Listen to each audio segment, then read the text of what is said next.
지금까지 세 분의 선생님께서 발제를 하셨습니다. 이제 지정 패널 토론 순서가 되겠습니다. 한 30여 분 정도 세 분이 패널 토론을 하고요. 그 이후에 종합 토론을 하도록 하겠습니다. 혹시 지금 온라인으로 보고 계시는 분들 질문 있으시면 질문 올려주시면은 종합 토론 때 질문을 제가 드리도록 하겠습니다. 첫 번째 패널, 지정 패널 토론은 TBS 과학 전문 기자이신 강양구 기자이십니다. 강 기자님은 뭐 잘 아시다시피 한 번도 경험하지 못한 나라, 소위 조국 흑수라는 책을 공저를 하셨고요. 또 최근에 이 코로나 이런 상황에서 백신에 대한 것 이런 여러 가지 내용들을 굉장히 많이 또 기사로도 올리고 그런 내용들을 언론에 좀 내고 했습니다. 그래서 오늘 기자 입장에서 또 일반인 입장에서 이런 백신의 어떤 망설임 이런 걸 어떤 측면에서 봐야 될지 아마 토론을 해주실 것 같습니다. 예, 강 기자님 부탁드립니다. 방금 소개받은 강양구입니다. 네, 공 교수님 소개 감사드립니다. 네, 이제 소개하자마자 저한테 비호감을 가지실 분들이 생기실 것 같아서 약간 걱정이 되기도 합니다. 근데 이제 잠깐 개인적인 이야기를 하고 이제 제가 준비해온 이야기를 드리자면은 사실 제가 작년에 한 번도 경험해보지 못한 나라라는 이른바 조국 흑서라고 불린 책의 공동저자로 참여한 것이 백신 국면에서는 좀 도움이 된 것 같습니다. 왜냐하면 우리나라에서 이 백신 거부의 중요한 원인 중에 하나가 백신이 정치화되었기 때문이거든요. 그래서 문재인 정부에 대해서 호의적인 시각을 가지신 분들은 백신에 대해서 조금 친화적이고요. 그리고 문재인 정부에 대해서 부정적인 시각을 가지신 분들이 백신에 대해서 조금 거부감을 가지고 있는 경향이 있습니다. 이게 저의 피셜이 아니라 구체적인 통계로도 확인이 되는데요. 7월 5일 기준으로 시도별 백신 접종 현황을 보면 전남이 가장 높고요. 그리고 광주, 그리고 전북이 뒤를 잇고 있습니다. 그리고 가장 낮은 지역은 그래도 70% 후반, 80% 초반은 되긴 합니다만은 사실은 6월 초까지는 상당히 낮았었거든요. 가장 낮은 지역이 대구고 그 다음으로 낮은 지역이 경북입니다.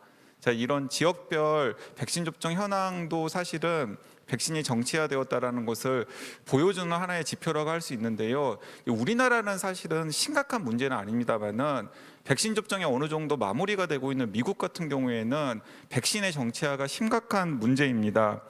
어제 마침 미국의 파우치 소장이 미국이 지금 백신 때문에 두 개의 나라가 되고 있다라고 굉장히 우려 섞인 이야기를 했는데, 예를 들어서 미국 전체 성인 백신 접종률이 현재 60% 정도 수준인데 아칸소주 같은 경우에는 30% 수준이에요. 그리고 매사추세츠나 버먼트주 같은 경우에는 80% 이상의 백신 접종률을 보이고 있는데, 거기서 어떤 차이가 나타나고 있냐면 아칸소주 같은 경우에는 지금 확진 환자 비율이 10만 명당 16명 수준으로 발생하고 있습니다. 근데 매사추세츠나 버먼트주 같은 경우는 10만 명당 1명 수준이거든요. 여러분들께서 짐작하다시피 아칸소주 같은 경우는 이제 공화당 색채가 강한 주고, 주로 공화당 색채가 강한 주들을 중심으로 해서 백신 접종률이 50% 미만으로 낮은 모습을 보이고 있고, 반대로 민주당을 지지하는 성향이 강한 주들은 백신 접종률이 많게는 80% 가깝게 높은 모습을 보이고 있고, 그것이 지금 현재 또렷한 또 확진 환자 추이로 나타나고 있는 상황입니다. 미국처럼 두 개의 한국이 될 것 같지는 않습니다만은 우리나라에서도 백신이 정치화되면서 본인의 문재인 정부에 대한 호감도나 혹은 정치적인 성향에 따라서 백신 접종을 선호하거나 혹은 기피하시는 분들이 비교적 또렷하게 나타나고 있고요. 그 와중에 제가 작년에 한 번도 경험해보지 못한 나라 저자였는데, 저는 올해 백신을 접종해야 된다는 목소리를 굉장히 과학 전문 기자로서 높여왔거든요. 그래서 이 정부를 싫어하시는 분들도 제가 한 번도 경험해보지 못한 나라 저자라는 이유로 제 말은 좀 믿고 들어가는 경향이 좀 있더라고요. 네, 그래서 작년에 그 책을 내기를 잘했다라는 생각을 제가 이번에 백신 국면에서 잠깐 하기는 했었습니다. 네, 자, 이제 본격적으로 본론을 말씀을 드리면, 저는 우리나라에서 이 백신과 관련된 머뭇거림이 나타나는 이유가 크게 두 가지 때문이라고 생각합니다. 이제 한 가지는 제가 방금 말씀드렸던 백신이 어떤 이유에서인지 굉장히 정치화되었기 때문에 생기는 일이 가장 큰 이유라는 생각이 들고요. 거기에 대해서는 제가 미국 사례 그리고 우리나라 사례를 들어서 방금 먼저 말씀을 드렸고요. 두 번째는 제가 업으로 삼고 있는 미디어의 탓이 굉장히 큰 것으로 보입니다. 이건 뭐 입이 몇 개라도 제가 할 말이 없어서 제가 대표로 죄송하다는 말씀을 드리고 싶을 정도인데요.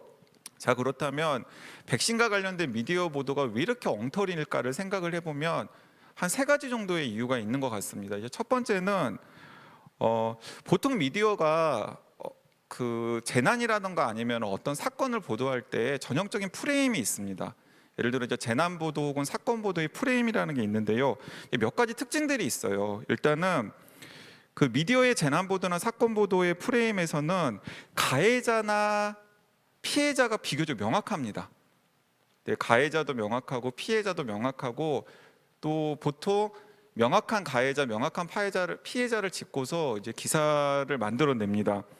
그런데 백신과 관련된 부작용 같은 경우에는 그 가해자와 피해자가 명확하지 않은 경우가 굉장히 많아요. 그리고 이 재난 보도나 사건 보도의 틀 안에서는 피해 양상도 비교적 명확하고요. 그리고 인과관계도 비교적 명쾌합니다. 그리고 피해 양상이나 인과관계 또 가해자가 피해자가 명확하다라는 것을 전제로 기자들은 보통 재난이나 사건을 보도를 하는데 백신 같은 경우에는 이런 식의 프레임이 굉장히 독이 된다라는 것입니다. 왜냐하면 백신과 관련된 이벤트나 혹은 백신과 관련된 부작용에서는 가해자나 가해 원인과 피해자가 명확하지 않은 경우가 많습니다. 아까 앞에 이제 교수님 세 분께서 발표하신 내용과도 밀접하게 연관이 되는 것 같습니다. 그리고 또 피해 양상도 명확하게 입증되지 않는 경우가 많고요. 결정적으로는 인과관계가 명확하게 입증되지 않는 경우가 많습니다. 자, 그렇기 때문에 백신과 관련된 기사는 상당히 신중한 접근이 필요하고요. 또 그 신중한 접근의 결론도 상당히 오랫동안 명확하게 해결되지 않는 경우가 많은데 그런 백신과 관련된 이벤트들이 기존의 기자들이 보도해온 재난 보도의 양상이나 사건 보도의 양상과는 굉장히 차이가 난다라는 것입니다. 자, 그렇기 때문에 계속 이제 미디어의 이 백신 보도에서 어긋남이 생기는 것이죠. 그리고 그 어긋남이 시민들에게 백신에 대한 공포라든가 혹은 불안감을 부추기는 구체적인 기제로 작동하는 원인이기도 합니다. 그리고 두 번째는 우리나라의 미디어 지형이 어느 순간에 굉장히 이분법적인 논리로 양극화되어 있고 그 양극화의 중요한 원인 중에 하나가 또 이 정치와 무관하지 않다라는 것도 중요한 이유 중에 하나일 것 같습니다. 예를 들어서 또렷하게 정부를 예를 들어 문재인 정부라면 또렷하게 문재인 정부를 옹호하는 논조를 가지고 있는 미디어들이 있고요. 그리고 어떤 식으로든지 간에 정부 비판에 한 발을 걸치려고 하는 이 정부에 굉장히 비판적인 미디어들이 있습니다. 근데 그런 미디어들이 이 정부에 대해서 가지고 있는 정치적인 성향이 백신 보도에서도 그대로 드러난다라는 것입니다. 그러니까 예를 들어서 뭐 백신 수급과 관련된 논란이라던가 아니면 지금 정부에서 주된 옵션으로 채택한 백신의 부작용에 대한 보도 태도 같은 것에서 이 정부의 비교적 호의적인 논조를 가지고 있는 미디어와 그렇지 않은 논조 사이에 또렷한 차이가 나고요. 그게 제가 앞에서 설명한 백신의 정치화를 부추기는 중요한 요인으로도 작용된다는 것을 다시 한번 지적해 보고 싶습니다. 그리고 이제 세 번째는 선전성입니다. 아마 지금 이 방송을 보고 계시는 분들 중에서도 구체적으로 뭐 조선일보 사이트나 한겨레 사이트나 중앙일보 사이트나 동아일보 사이트에 들어가서 기사를 검색해서 보시는 분들은 아마 드무실이라고 생각합니다. 대부분 다 포털 사이트에서 노출되는 기사를 보거나 혹은 포털 사이트에서 자신이 원하는 기사의 키워드를 작성해서 여러 기사들을 한꺼번에 보는 경우가 대부분이고 그게 지금 우리 시민들이 기사를 소비하는 패턴입니다. 특히 포털 사이트에 1차적으로 노출되는 기사가 차지하는 비중이 굉장히 크죠. 그런데 그 포털 사이트에서 뷔페처럼 차려지는 여러 기사들 중에서 선택이 되려면 제목이 더 선정적이어야 되고요. 그리고 또 제목이 선정적이려면 그 다루는 내용도 선정적일 수밖에 없습니다. 그러니까 이게 악화가 양화를 구축하고 바닥으로의 경주를 하게 되는 수밖에 없는 것이죠. 자, 이런 세 가지 원인들, 그러니까 기존의 언론이 가지고 있는 재난 보도나 사건 보도의 프레임, 그리고 언론들이 가지고 있는 정치적 양극화가 미치는 영향, 그리고 세 번째는 포털 사이트에서 주로 기사들이 소비가 되면서 이 선정적인 보도 양상이 나타나는 것, 이 세 가지가 맞물려 가지고 지금의 백신 머뭇거림을 완화시키기보다는 굉장히 악화시키는 모습으로 진행되고 있습니다. 근데 이제 다행스럽게도 저는 상반기에 굉장히 희망을 봤어요. 왜냐하면 사실 5월달, 6월 초까지만 하더라도 굉장히 불안감이 심했거든요. 그래서 코로나 블루가 아니라 백신 블루가 생길 정도로 저는 좀 걱정이 굉장히 많았습니다. 이 상태대로 가다가는 우리나라에서 백신 접종 수용성이 굉장히 낮아질 수도 있겠다라는 생각을 했었는데 몇 가지 반전의 계기들을 통해서 이제 그런 거부감들이 극복이 되었거든요. 그 부분과 관련해서는 좀 이따 종합 토론 때 기회가 있으면 덧붙이도록 하겠습니다. 감사합니다. 네, 강량국 기자님 감사드립니다. 백신의 정치화 이런 이야기를 좀 하셨는데요. 아마 이게 그냥 일반 국민들이 자기도 모르게 그냥 정치적인 성향에 따라서 백신을 좀 동일시한다랄까? 그러니까 자기가 친정부적인 사람은 백신도 그쪽으로 그냥 아이덴티피케이션 비슷한 그런 상황, 그런 것도 정치화일 수도 있고, 또 하나는 정치권에서 이거를 또 이용하는 것도 정치화이지 않을까 이런 생각인데, 그 두 가지 측면이 있을 것 같습니다. 그런데 미국도 참 이렇게 우리나라보다 더 심하다 그러니 참 정치가 중요하기는 중요한 것 같습니다. 백신도 그렇고요. 예, 다른 또 내용은 종합 토론 때 또 좀 하도록 하겠습니다. 두 번째 패널 토론은 명지병원 정신건강의학과의 김현수 교수님이십니다. 김현수 교수님은 굉장히 많은 사회적인 활동도 하시고요. 또 최근에 코로나19 백신이라는 책도 저술을 하셨고 해서 백신에 대해서도 여러 가지 또 관심도 많으시고 해서 아마 좋은 토론이 될 것 같습니다.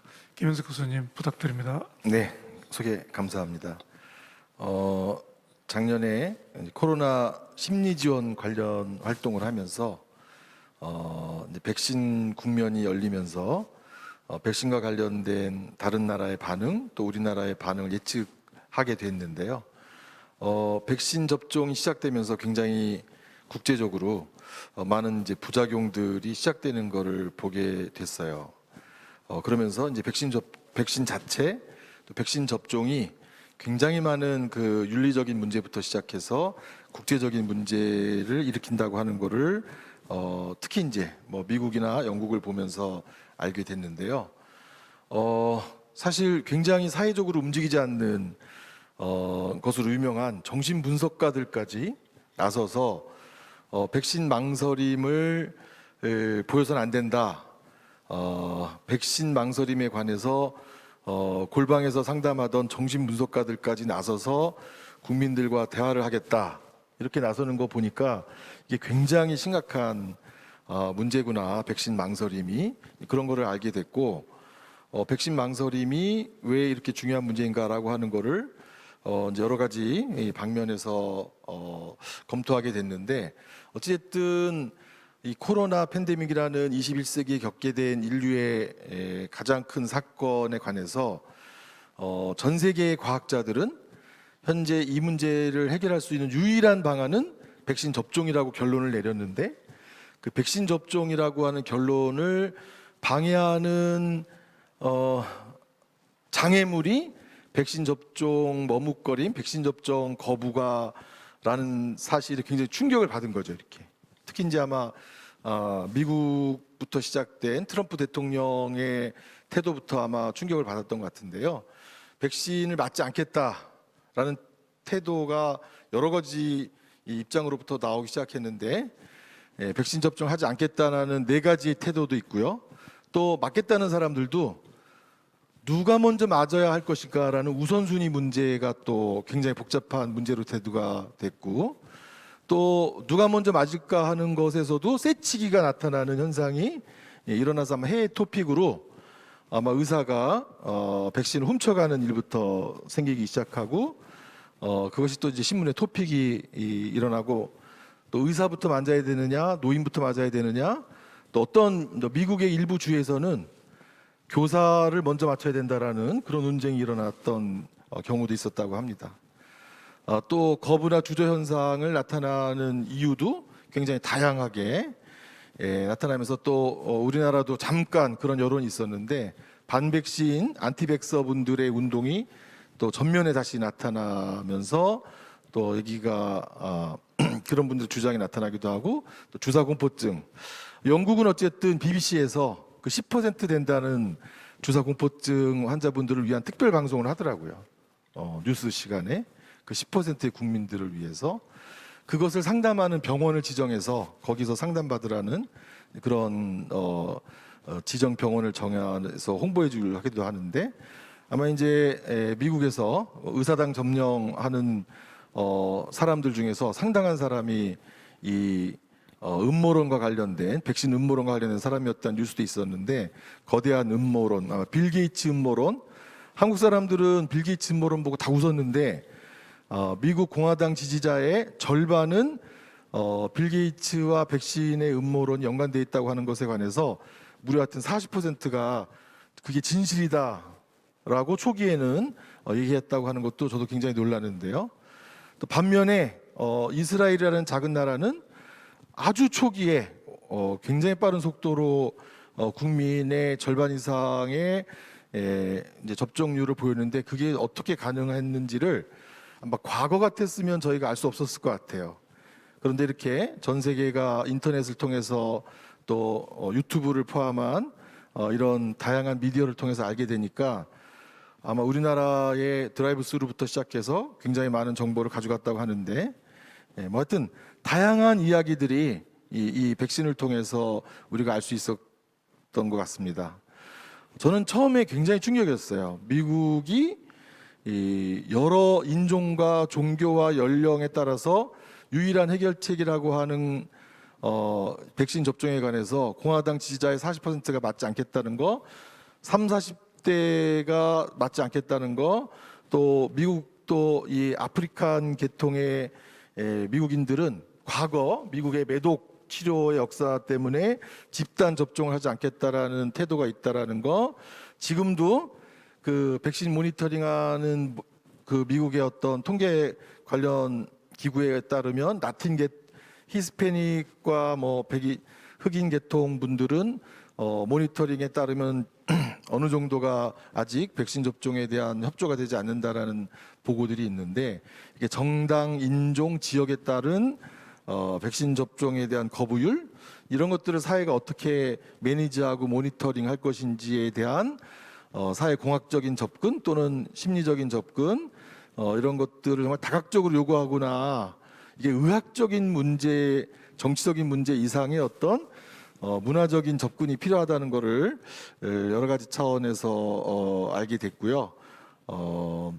그리고 어떻게 하면 이 백신에 대한 태도를 바꾸게 할 것인가 하는 것에 관해서 사회 전반적인 접근이 필요하다는 것을 알게 됐고 해시턴 씨의 어떤 백신의 머뭇거림에 대한 입장이 음모론 또 현재 제가 만난 제 환자를 포함한 많은 우리나라 국민들은 굉장히 안전론에 대한 집착이 크더라고요. 이제 서양처럼 음모론 입장보다는 부작용 또 효과 이런 것이 굉장히 컸고 그 다음에 이제 주사 공포도 사실 우리나라는 굉장히 더 많았던 것 같고요.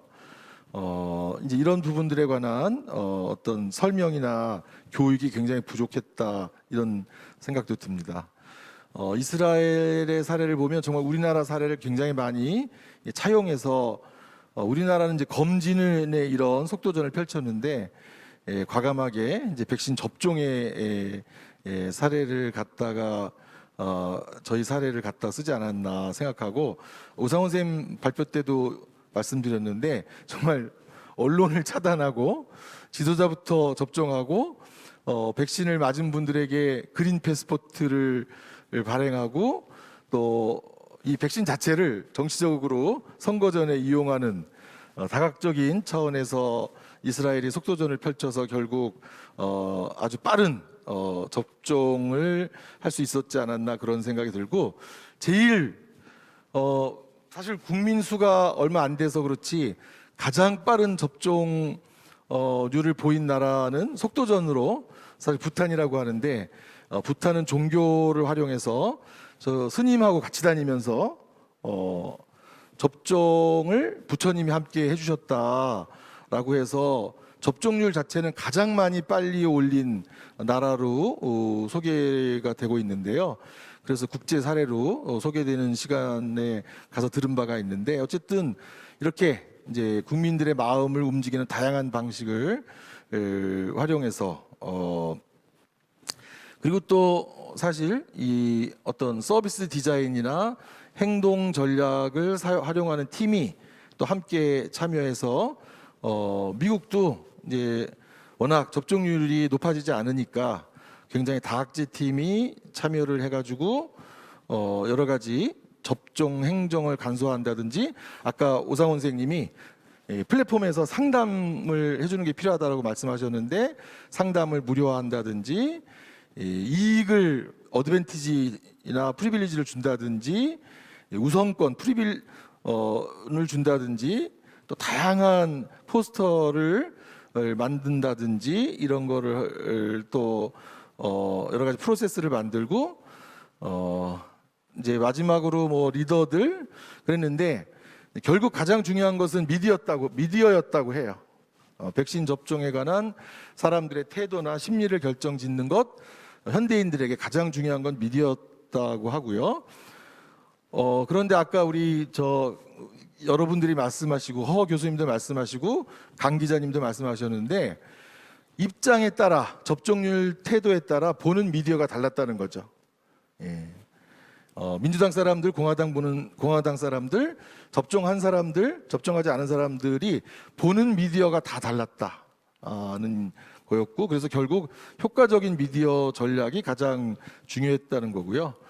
나머지 얘기는 반복되는 얘기는 빼고 제가 하고 싶었던 얘기 중에 잘 안 보이실 텐데, 미국이 결국 백신 접종을 높이는 홍보 전략을 선택하는데 국제적인 홍보 회사를 통해서 4가지 캠페인 중에 어떤 걸 선택했느냐.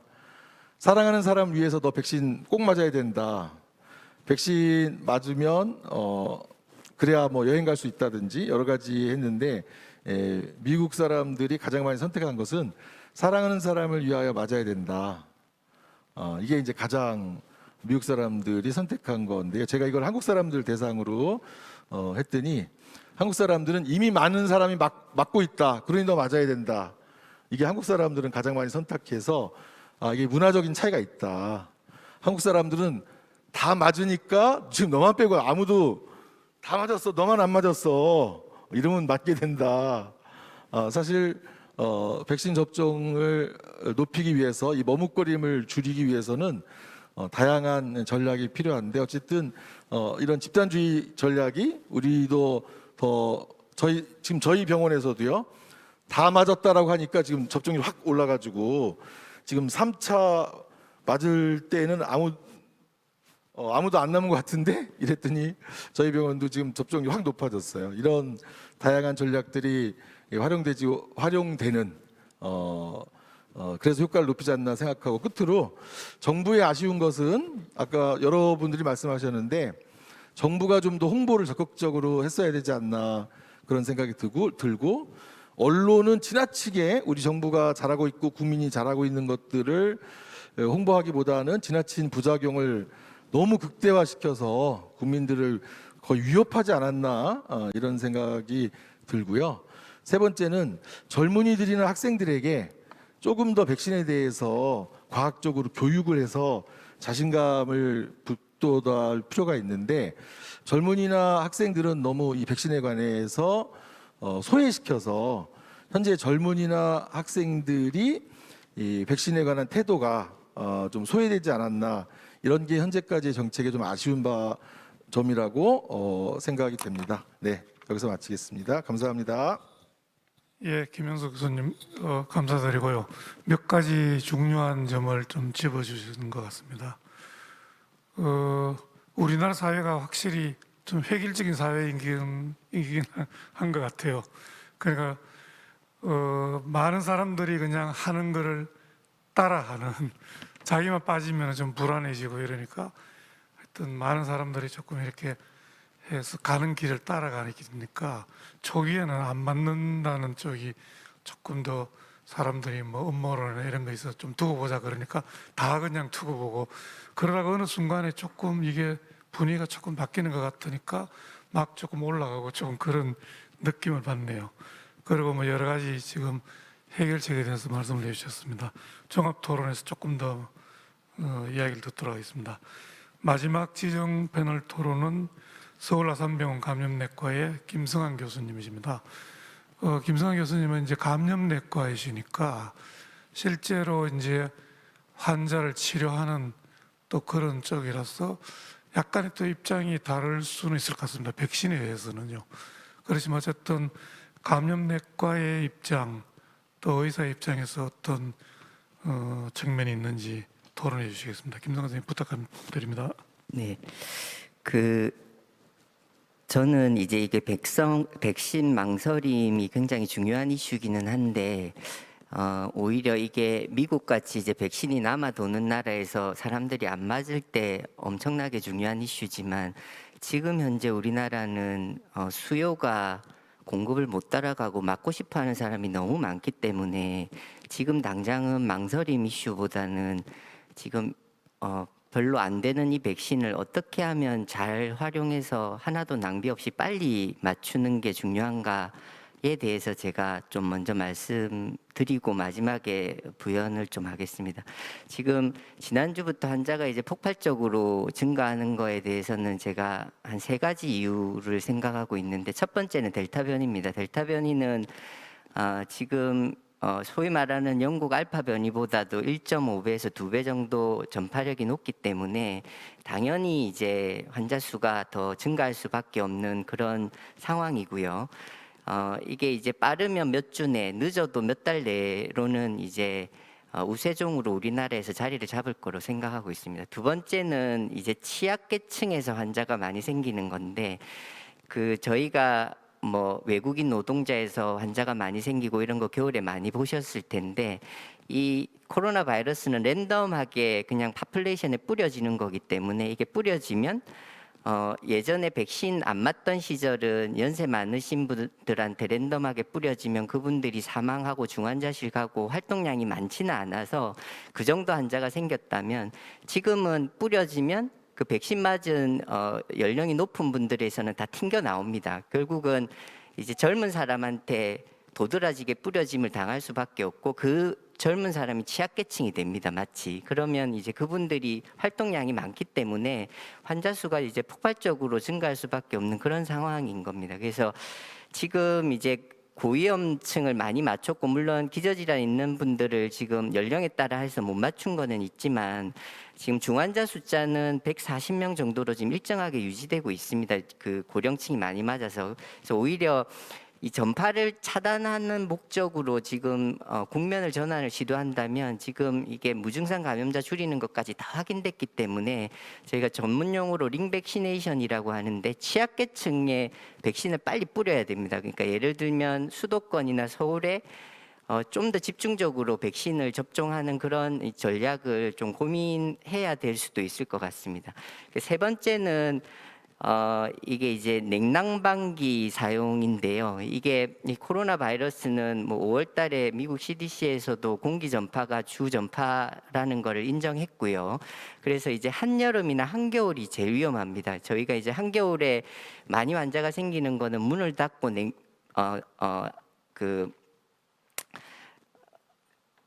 난방을 하기 때문에 이제 공기 전파가 되는 거고 한여름이 되면 어쩔 수 없이 에너지 전략 때문에 문을 닫고 이제 에어컨을 틀 수밖에 없고 그러면 이게 폭발적으로 환자가 생길 수밖에 없습니다. 그래서 제 생각에는 방역 정책을 이제 올여름은 에너지 전략 포기하고 그냥 문 열고 계속 환기하는 거를 강조하는 그런 방식으로 좀 대처해야 될 것 같습니다.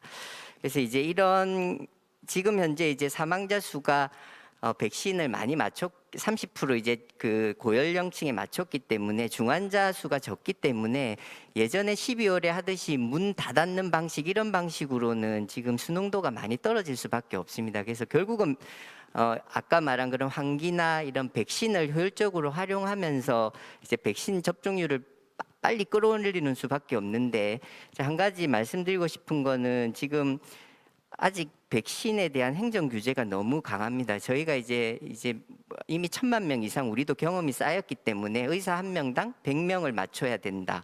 뭐 이런 규정 때문에 실제로 필드에서는 한두 도즈 남는 거 그냥 여러 가지 복잡해서 버리는 경우가 있습니다. 그러니까 한 도즈라도 지금 낭비 없이 어떻게든 다 맞출 수 있게 이런 행정 규제를 풀어야 되고요.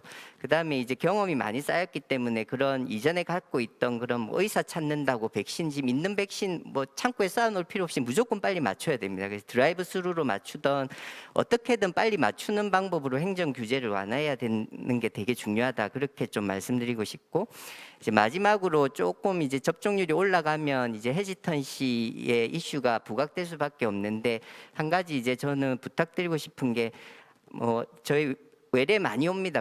백신 맞고 대상포진 생겼다, 뭐 안면마비 생겼다, 뭐 심지어는 무슨 이식 환자는 거부 반응이 생겼는데 2주 전에 백신 맞았기 때문에 이것 때문이다. 이제 그런 말씀을 하는데 이제 대부분 아닐 가능성이 많지만 이게 이제 다른 백신에서도 일부 이런 게 증명된 것들이 있고 이게 새로운 백신이니까 의사 입장에서는 확실하게 이거 아닙니다 이런 말을 하기 어렵습니다. 그러니까 과학적 근거가 필요한데 우리나라는 그 보건공단 데이터가 잘 돼 있기 때문에 그런 큰 데이터를 가지고 이런 인과관계를 과학적으로 분명히 증명할 수 있는 유리한 위치에 있는데, 지금 그 보건공단 자료에는 백신 접종력이 들어가 있지 않습니다. 이게 이렇게 비보험으로 넣는 거기 때문에 예전부터 그랬는데, 이거는 이제 정부에서 의지만 있으면 그거 매칭시키는 건 아무 문제가 없기 때문에 앞으로 이제 이런 망설임에 대비하기 위해서 이제 이게 보건공단 자료에 백신 데이터를 매칭시켜서 이런 여러 가지 지금 환자들이 불안해하는 이런 것들이 진짜 연관성이 있는지 없는지를 좀 과학적으로 계속 데이터를 제시하면서 설득하는 게 이런 망설임을 줄일 수 있는 중요한 과학적 자료를 제공한다 생각합니다. 네, 이상입니다. 네, 김성환 교수님 감사드립니다. 그러니까 이제 지금은 국내에서는 백신이 지금 적기 때문에 많이 확보를 못했기 때문에 헤지턴시보다는 빨리 지금 있는 백신을 맞추고 특히 또 수도권 이런 쪽이 지금 많이 또 델타 변이 때문에 환자 수가 증가하니까 집중적으로 그런 쪽으로 좀 해야 된다 이제 이런 말씀입니다. 예, 지금 세 분의 지정 토론을 들었고요. 이제 종합 토론을 좀 하도록 하겠습니다. 종합 토론에는 먼저 온라인 포럼에 사전 질문을 저희가 받았는데요. 몇 개 지금 또 올라와서 제가 일단 이 질문을 먼저 드리도록 하겠습니다. 약간 전문적인 용어인데 벡터 미디에이티드 백신과 mRNA, PLP 백신의 장단점을 비교를 해달라 이런 게 올라와 있습니다. 이게 어떻게 보면 이제 아스트라제네카나 뭐 파이자 뭐 이런 백신의 어떤 실제 안전성 이런 차이가 있는가 뭐 이런 게 자꾸 이제 이야기들이 도니까 이런 게 궁금해지는 것 같습니다. 여기에 대해서 누가 혹시 정정 교수님이나 아니면 김성환 교수님이 좀 약간 코멘트를 해주시면 좋을 것 같은데요. 예, 그러니까 벡터 미디에이티드 백신이니까 아마 이게 아스트라제네카 같은 그 아데노바이러스 미디에이티드 그거를 말하는 것 같고요. mRNA, 그다음에 PLP 백신의 장단점, 그러니까 이런 그 백신을 만드는 방법에 따른 좀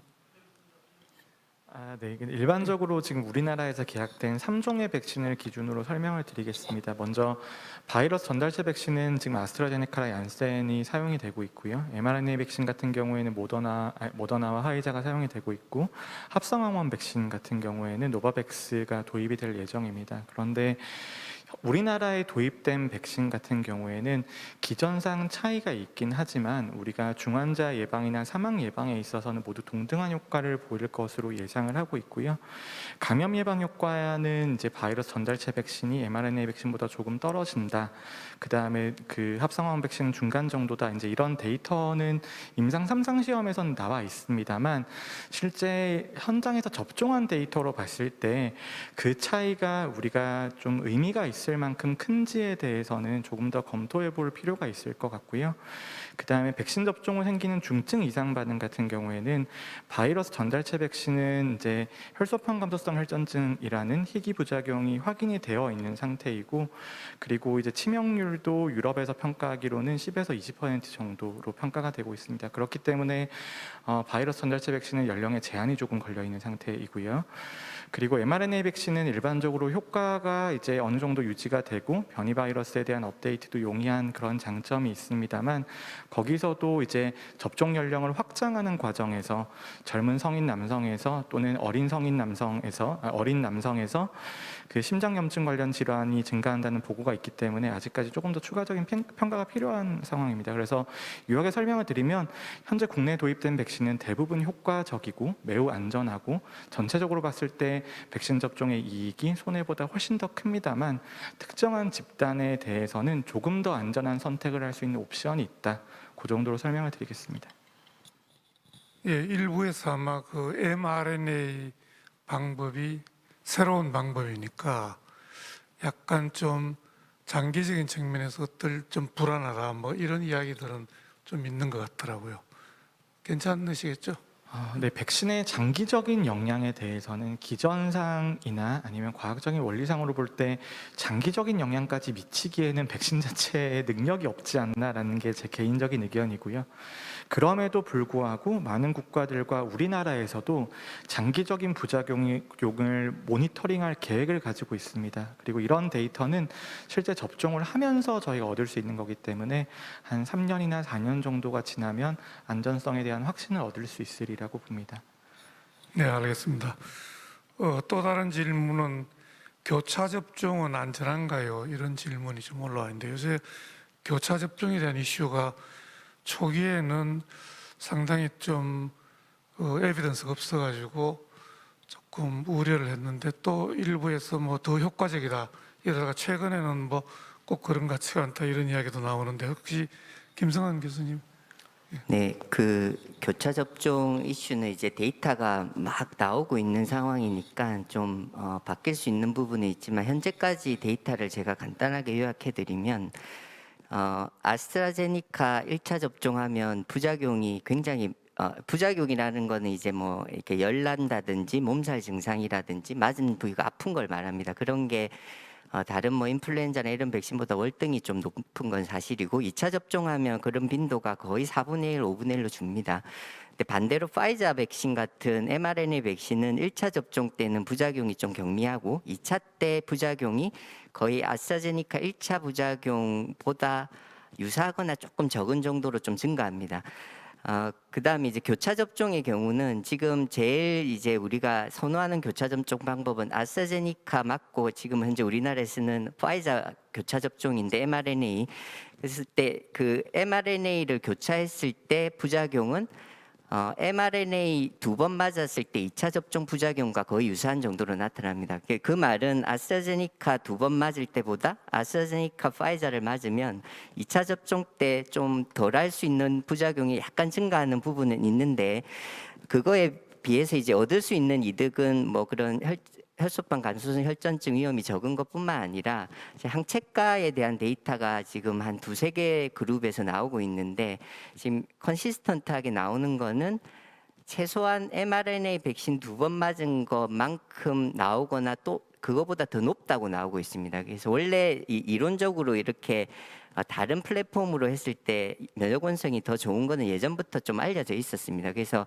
요약하면 아스트라제니카 2번 맞는 것보다 아스트라제니카 맞고 파이자 맞는 게 면역 원성에서는 훨씬 더 이득이 있다고 볼 수 있고, 부작용은 약간 손해 보는 게 있지만 여러 측면에서 지금 변이 바이러스 이런 이슈를 고려했을 때 교차 접종은 충분히 이제 우리가 선택해 볼 만한 옵션이고요. 대신 이제 아주 많은 사람을 낳았을 때 나타나는 아주 드문 부작용은 아직 증명이 안 돼 있지만 이미 파이자 백신 뭐 이런 거 많이 맞아봤기 때문에 그게 아주 큰 문제를 유발할 거다 그렇게 보고 있지는 않습니다.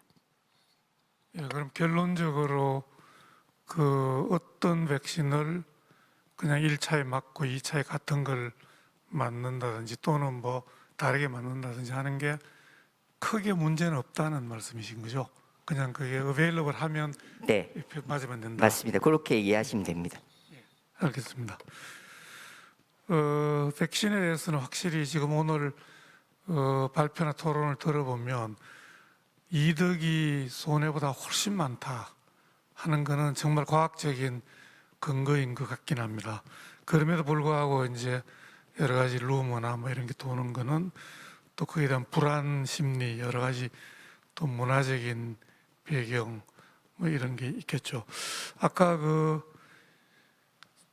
저기 김현수 교수님하고 오상훈 교수님이 발표를 하셨을 때 SNS 미디어를 통한 뭐 이런 그 정보를 좀 제공해주고 정확한 팩트를 좀 전달해주고 이런 게 굉장히 중요할 것 같다 이런 말씀하셨는데 또 한편으로는 소셜 미디어를 통해서 잘못된 정보들이 많이 지금 돌아다니긴 하잖아요. 그래서 사실 이 상담센터라든지 이런 플랫폼 같은 걸 만들어서 정말로 정확한 지식 또 심리적인 것 뭐 여러 가지 잘못 생각하는 거에 대한 인지적인 측면 이런 걸 조금 좀 상담도 해주고 또 SNS를 통해서 좀 알려주고 하면 좋을 것 같은데 이게 지금 아직 우리나라가 잘 안 되는 거죠. 이게 오히려 유튜브나 이런 데 잘못된 정보들이 더 많이 지금 돌아다니는 것 같은데 어떻게 생각하십니까?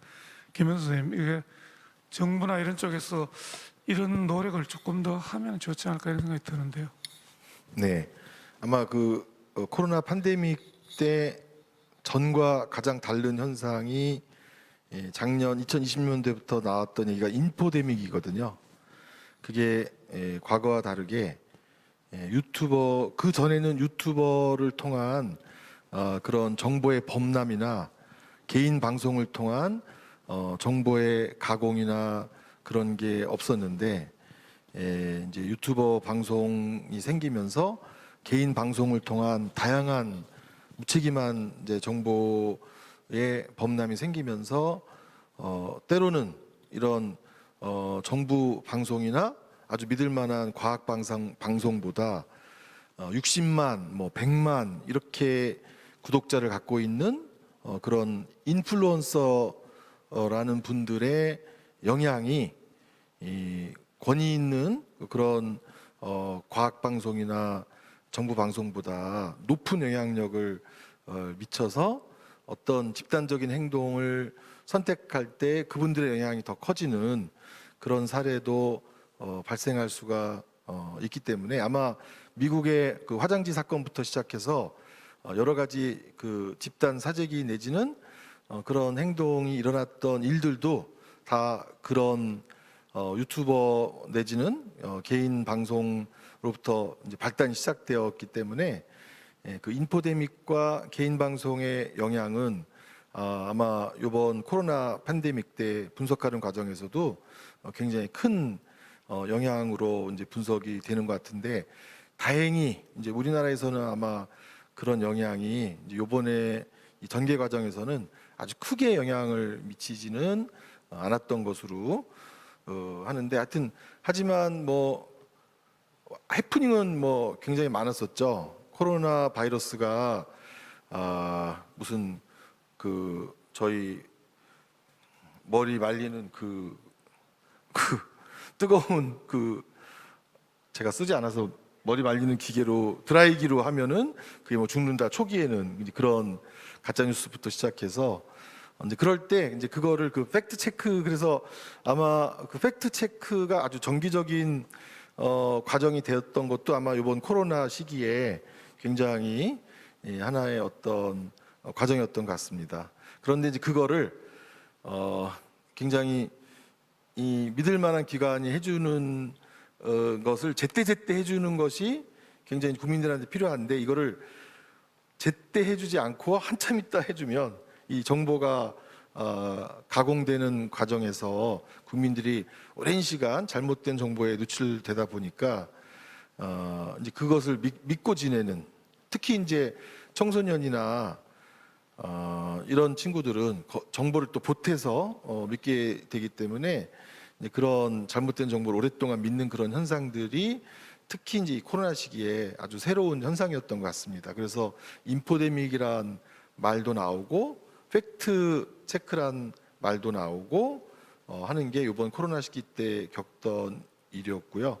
이 백신이 나오면서는 이제 더 그런 일들이 나왔고 아마 그게 이제 트럼프가 빌 게이츠 음모론과 관련돼서는 더 증폭이 됐다가 그 후에 상당히 이제 자정이 되어서 정말 다행인 것 같고 아마 그거는 미디어 쪽에 관련되어 있는 강 기자님이 더 생생하게 알고 있지 않을까 생각하고 허 교수님도 또 상당히 그쪽 아까 말씀하셔서 아마 더 잘 알고 있지 않을까 또 그런 생각도 드는데요. 네.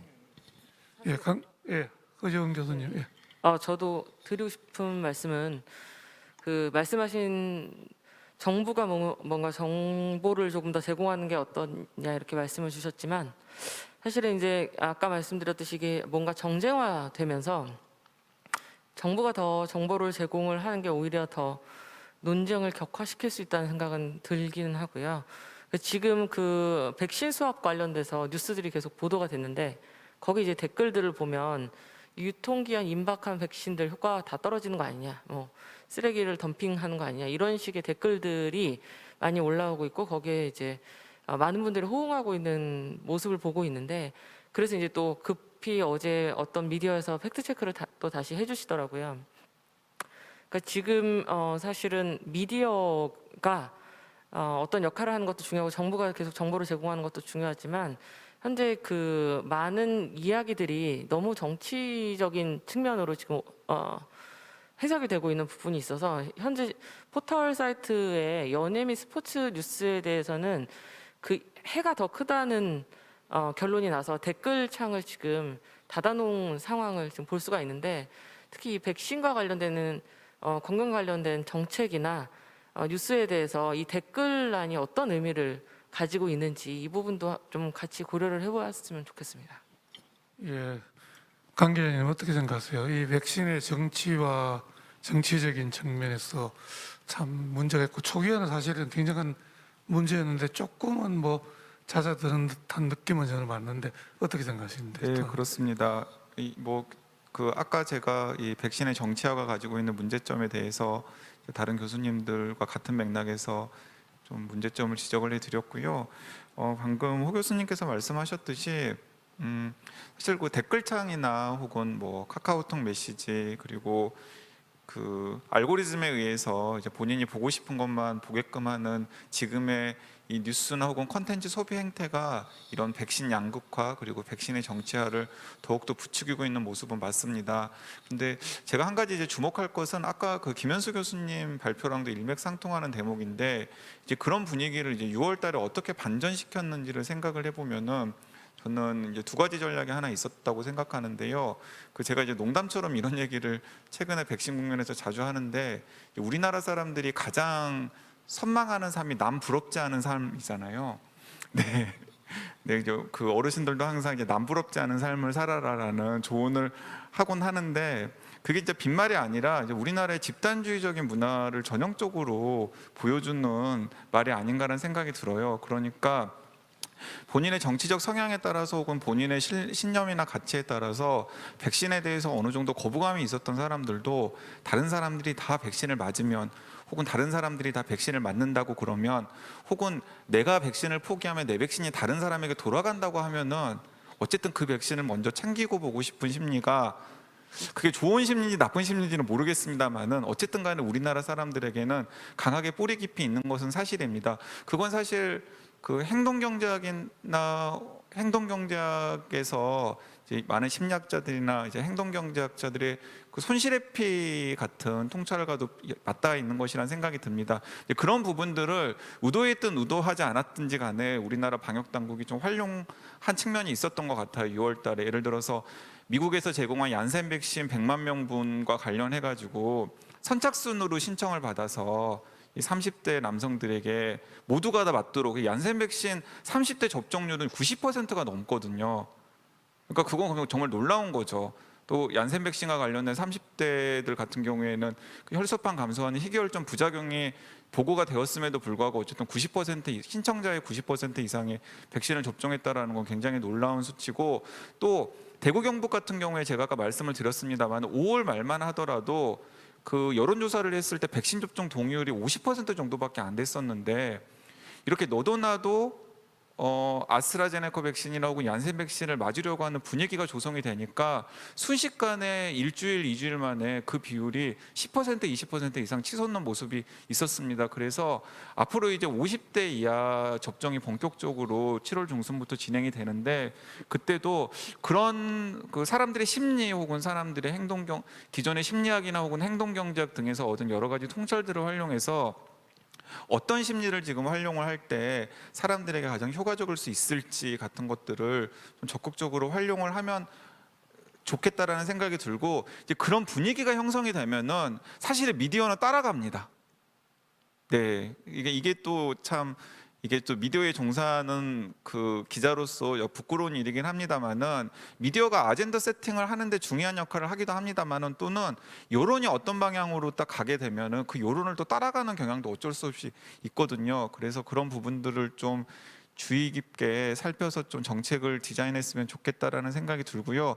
그리고 그 한 가지만 덧붙이면은, 그 상반기 때는 그런 일들이 전혀 이루어지지 못했었는데, 예를 들어서 뭐 셀럽이라던가 뭐 연예인들이라든가 혹은 일반 대중들에게 많은 영향을 주는 분들의 뭔가 백신을 먼저 접종하거나 혹은 백신의 안전성을 홍보를 하는 것들이 사실은 거의 이루어지지를 못했는데, 이제 하반기가 되면은 젊은 사람들이 백신 접종의 주 대상자가 되잖아요. 그러면 젊은 사람들에게 영향력이 있는 분들, 뭐 예를 들면 뭐 BTS라든지 뭐 아이유라든지 뭐 여러분들이 있지 않습니까? 이제 그런 분들의 자발적인 협력이나 동의를 구해서 좀 젊은 사람들에게 백신 접종이라는 게 되게 트렌디한 유행이다, 힙한 행동이다, 뭐 이런 것들을 좀 이렇게 이미지 메이킹할 수 있는 전략들도 좀 같이 고민을 했으면 좋겠다라는 생각이 듭니다. 예, 아주 좋은 말씀 감사드립니다. 시간 관계상 이제 끝내야 될 것 같습니다. 마지막으로 오사훈 교수님이 간단하게 그냥 지금 여러 가지 오늘 발표 토론이 있었는데 백신 망설임에 대해서 결론을 좀 내려주시죠. 국민들에게. 예. 네. 저한테 굉장히 큰 부담이 되는 내용일 것 같은데요. 아까 뭐 여러 교수님들 그리고 강영 기자님께서 말씀하셨다시피 백신 접종률을 올리기 위해서 저희가 쓸 수 있는 다양한 전략들을 다 써야 된다고 생각을 합니다. 말씀해 주신 것처럼 젊은 사람들의 어떤 접종률을 높이기 위해서 어떤 심리적인 부분을 이용을 한다든지 셀럽을 이용한다든지 이런 것들을 통해서 나도 맞아야 되겠다, 맞아도 괜찮구나, 이런 것들을 보여주면 좋을 것 같고요. 그리고 그 임상 현장에서 일하시는 이제 의사 선생님들이 환자분들이 이 백신 접종 맞아도 되나요?라고 질문했을 때 그냥 머뭇거리거나 주저하는 그런 것보다도 미리 이제 준비가 되어 있고, 뭐 가능하다면은 인포그래픽이나 카드 뉴스 같은 거를 좀 구비를 해놓고 있다가 환자분께 그렇게 백신은 이러이러해서 맞는 게 이득이고 이런 부분들을 잘 설명을 하는, 각 집단 그리고 각 장소나 그런 부분에서 다 같이 그런 전략들을 취하는 게 접종률을 높일 수 있다고 생각을 합니다. 네, 이상입니다. 예, 감사합니다. 오늘 들으셨겠지만은 안심하시고 백신을 빨리 맞아서 우리가 이 코로나 시대를 빨리 극복하는 것이 아마 중요한 일일 것 같습니다. 오늘 발표와 토론해 주신 선생님들 정말 감사드리고요. 이것으로 심포지엄 마치도록 하겠습니다. 의학관리원장님이신 그 임태환 원장님께서 마무리 폐해설을 해주시겠습니다. 네, 안녕하십니까. 의학관리원 원장 임태환입니다. 오늘 이 포럼을 준비해 주신 권준수 교수님, 그리고 여기 참여해 주시고 강의해 주시고 토론해 주신 교수님들과 기자님, 진심으로 감사드립니다. 오늘 아주 특이한 얘기가 많이 나왔는데 의사 교수님들 말씀은 저한테 익숙해서 그런지 늘 뭐 그렇고 그런 얘기 같은데 특히 이 강 기자님 굉장히 세게 얘기 많이 해주셨어요. 역시 젊은 기자님답게 아주 제 와닿는 것도 많고 그런데 특히 저가 이 하는 건 허지원 교수께서는 이제 심리학을 하시고 아마 사회적인 여론 동향 같은 걸 많이 또 파악을 하시는 것 같은데 그 소셜 미디어의 이 순기능과 역기능 중에 이제 역기능 쪽에 역점을 둬서 말씀해 주셨습니다.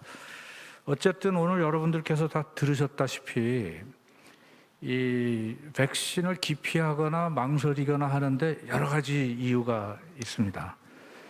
그 중에는 무슨 오늘 뭐 들으신 것과 같이 정치적인 이유, 굉장히 중요한 이유고 또 굉장히 우리가 불편한 진실이기도 합니다.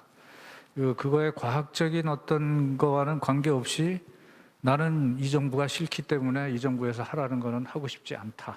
그것이 미국이든 우리나라든 그런 현상이 있고 또 음모론, 이것이 뭐 빌 게이츠가 돈을 벌기 위해서 지금 이거를 뿌리고 있다. 뭐 이런 뭐 얘기들. 그걸 따져가 보면은 뭐 한도 없고요. 그 다음에가 이제 뭐 편의성 얘기도 나왔고 부작용 우려, 무임승차 여러 가지 이제 나왔는데 저한테 느껴지기는 이 많은 이유들이 사실은 대단히 이기적인 아이디어에서 출발한다는 겁니다. 이 음모론만 해도 나하고 정치 성향이 안 맞으니까 나는 싫다, 무조건 싫다, 누가 뭐래도 싫다 이런 어떤 이기적인 발상. 불편하다 가기가 뭐 부작용이 나한테 오면 어떡하지? 그런데 이것이 우리가 전부 협조해서 허드 이뮤니티를 만들어내지 않는 한 해결이 안 될 것이고 백신은 코로나를 이기는 데 있어서 유일한 방법이라는 데 동의를 하시면서도 그 점에 있어서는 망설이거나 거부하거나 이것은 참 안타까운 현실입니다. 특히 오늘 저는 엔티백서라는 단어 아주 굉장히 멋있는 단어인데 내용은 아주 형편없는 내용이죠. 어떻게 그런 단어가 나왔는지 모르겠는데 그것은 망설임을 떠나서 엔티백서라는 뉘앙스는 거의 뭐 거부, 앞장서서 거부하는 듯한 그런 느낌인데 절대로 우리가 경계해야 되고 있어서는 안 될 겁니다. 제가 이 포럼을 듣는 내내 제 머릿속에 올라오는 생각은 지금 너무들 낭만적으로 생각하고 있는 거 아닌가 이런 생각이 듭니다. 정부가 그동안 이 백신을 확보하기 위해서 초창기에 약간의 혼선이 있긴 했습니다마는 백방으로 노력을 하고 있고 전 국민이 11월까지 허드 이뮤니티를 유지할 수 있을 수준의 백신을 확보하겠다 그러고 최근의 소식도 뭐 이스라엘과 무슨 백신 스와프를 한다든가 많은 노력을 기울이고 있습니다. 그걸 편리하게 맞을 수 있도록 온갖 앱을 개발해서 다 이 편의성을 주고 있고 그런 상황에서도 이렇게 30%밖에 안 갔다는 것은 좀 안타깝습니다. 다만 최근에 정부에서 조사한 걸 보니까 비접종자 가운데서 백신을 맞을 의향이 있다가 이제는 77% 정도니까 굉장히 좋은 숫자라고 저는 봅니다. 개인적으로는 제 주변에서도 나는 절대로 안 맞을래 하는 분들이 많았습니다. 근데 최근에 저한테 묻기도 하고 제가 설명도 하고 최근에 이제 그런 사람은 찾기 참 어렵고요. 아까 지적하셨다시피 김성환 교수 좋은 얘기 하셨는데 이게 무차별로 젊은이들한테 투척이 되니까 거기서 다시 또 이 감염자가 늘어나는 거 아닌가 그런 해석은 상당히 설득력이 있다고 보여집니다. 그래서 특히 이제 젊은이들이 많이 맞아야 되는 상황이고 아까 통계에서도 보셨지만 연령층보다는 젊은 층에서 더 적극적으로 맞아야 될 겁니다. 지금 우리는 코로나와 같이 이렇게 지나가는 게 아닙니다. 지금 전쟁을 하고 있는 겁니다. 이러한 엄중한 상황에서 오늘은 또 뭐 몇 달 만에 1,000명을 또 넘어섰습니다. 이게 어떻게 귀결이 될지 여러분 그동안 1년 6개월 넘게 쭉 겪어보셨지만 아무도 정확히 말할 수가 없습니다. 그래서 지금 할 수 있는 일은 모두 한 마음이 돼서 국민과 정부, 의료계, 국회 할 것 없이 전부 한 마음이 돼서 이 전쟁에서 승리하는 그런 길을 가야 되겠습니다. 오늘 토론에 참여해 주신 여러 교수님들과 강 기자님 감사드리고 시청해 주신 시청자 여러분들께서 대단히 감사합니다. 고맙습니다.